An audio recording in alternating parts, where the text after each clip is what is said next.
Alright, hey guys, what's up? This is Anjin-san, and this is my first commentary on a replay. I eventually want to do some live commentaries as well, but that can wait till I get my micro game down a little bit better. Now, my army composition, I've got 2 units of katana calves as well. I've got 2 units of Yari Ashigari spears. I've got 3 units of katana samurai. My general unit, 8-star full leadership general. I've got Bow Warrior Monks 2 units, and 2 units of Matchlock Warrior Monks, as well as these 2 Grey Guard units. I have them stacked on top of each other, hiding in this forest, because I plan on sneaking them around to his back lines. And as you can see, my enemy, all he has out is his general, which is pretty damn annoying. So my idea is to get my guys into position on this hill. You take up a good defensive position until I figure out what kind of army he has. And if it's one I think I can take head on, then I'll move my main unit down and try to take him on. So let's go ahead and get this fight started. Now, I've got my units moving. I've got my Grey Guard. They're going to travel down this path, around here through these woods, and hopefully set up a good concealed position right here for a surprise attack. And I've got my Katana Cav. I've got them out in the open on purpose. I don't know what he has, and I intend to figure out what he does. So they're my distraction force. And as you can see, he pops out 2 units of bow cavalry. Now, bow cavalry themselves aren't dangerous in a melee fight, but you let them pick at you, they can really do some damage. So I'm just going to keep these 2 guys, these 2 katana calves moving. That was my line of thinking right here. Just keep them moving. Keep the bow calves distracted, and hopefully get my bow warrior monks in position to ambush them. Now, I still got my Grey Guard. They're concealed, so they're going to take a while to get around to the position I want them to get into. So right now, it's just a chase game between my katana cav and his bow cav.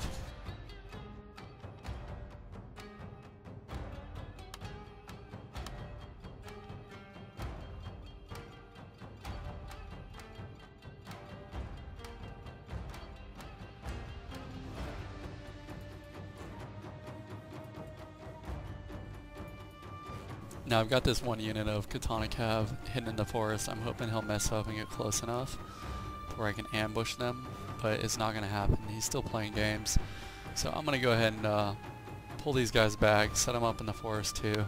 The funny thing about that is though, I completely forget about my Katana Cav for the rest of the fight. And he forgets about his bow cav too, which works out in my favor. But I really wish I hadn't forgot about those guys.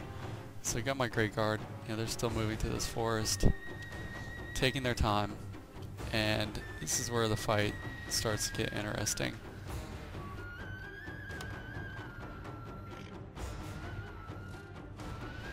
My Grey Guard are actually going to stumble into a little surprise here.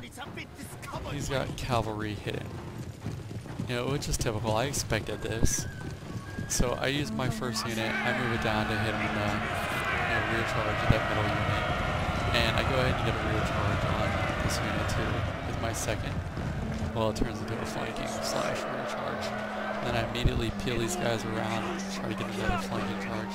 I've got a pretty good charge bonus on my cav, and luckily I also had a retainer on that negates his charge bonuses by 5 points. So that really worked out in my favor, and I go ahead and try to pull these Grey Guards around for another flanking attack.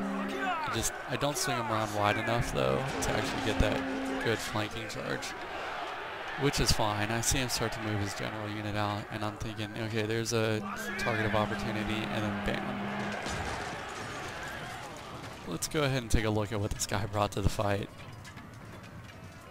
Alright, it's a full cavalry army, and he's got Katana Cav, Yari Cav, Superman, Grey Guard, Yari Cav, Katana Cav, more Katana Cav, Gangster, more Grey Guard. How do people come up with these names?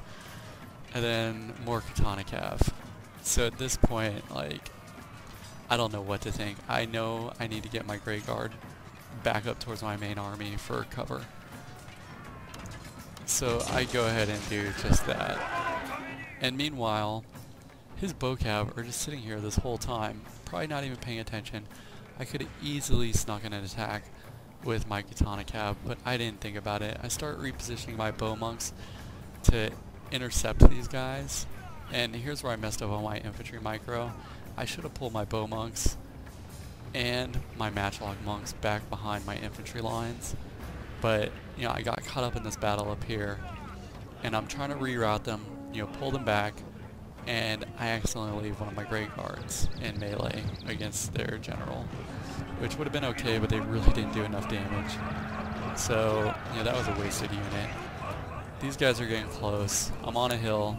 You know, they're gonna have incredibly slow speed trying to charge up after me on this hill, and my bowmonk warriors start opening up on their cav. And my bowmonk warriors are pretty good. You know, they have max reload and extra damage. So I did that just so they could fight, you know, cavalry units and do well against them, especially units like Great Guard. And he's going to hit my spear wall, which is a big mistake for him. And I'm also trying to position my other Yari unit over here to set up a spear wall. And while I'm doing that, I'm distracting him with my Great Guard. I'm willing to sacrifice those guys. And there's my katana cav, still chilling. Who even knows what they're doing in that forest? They are not fighting though. And my spears get up here. You know, unfortunately they get caught up in this melee, so we cannot put them in a spear wall, but that's fine. They're gonna go ahead and catch this cav right here, and I don't know what he's doing with these guys. He's just leaving them there. His mistake. And they hit my Yari Ashigaru, which are superior to all cavalry, even Great Guard. Even more so if you can get them in a spear wall, but it's whatever. I noticed those other cav coming around, so I decided to go ahead and move out my general. Get him out of there. Here's his general unit, caught up in melee, about to get shot up by some natural monks. His mistake. I go ahead and pull these swords units out, and I want to get him caught up in this melee to distract his cavalry so they don't flank me. And luckily this unit breaks free, and I catch him with my swords, so they get distracted. And I get to do a flanking charge on his cav downhill with my general unit, which isn't always safe, but I see his morale's wavering. All my morale's up, my guys are rallied, and you know, that works out good. His unit wavers, his general's dead, and his bow cav are about to die too. So, hope you guys enjoyed it. I know these assholes over here they didn't do anything for the whole fight. And, yep. I'll do another commentary soon. Take it easy.